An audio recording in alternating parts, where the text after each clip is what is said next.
No BRICS meet has possibly attracted as much global attention as this summit being hosted by South Africa.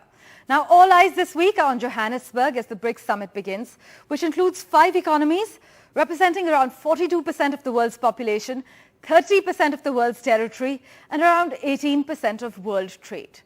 But what's dominating the agenda? It's the expansion of the grouping, also talks on how to boost local currency fundraising, talks on lending within the new development bank, or the BRICS Bank as it's referred to, and leaders are likely to discuss how they can improve economic ties. But before the Prime Minister departed for Johannesburg this morning, India asserted that we have an open mind on the issue of expansion of the BRICS Bloc of emerging economies amidst reports of differences among the 5 member states.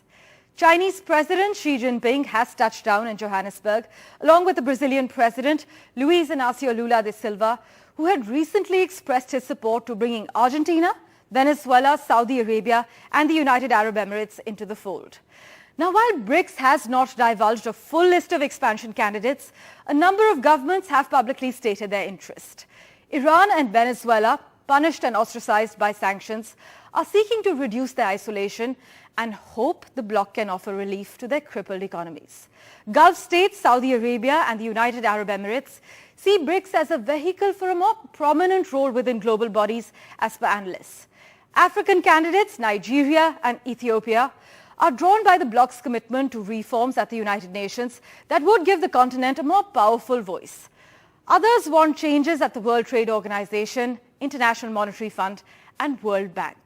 Now, in terms of impact, probably the inclusion of Saudi Arabia might be transformative given its particular importance as the world's largest oil exporter.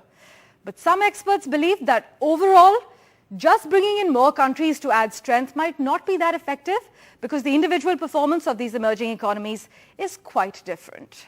Meanwhile, you cannot ignore that after the start of the Ukraine war and the imposition of wide sanctions against Russia, none of the other 4 BRICS nations participated in the economic sanctions against Russia.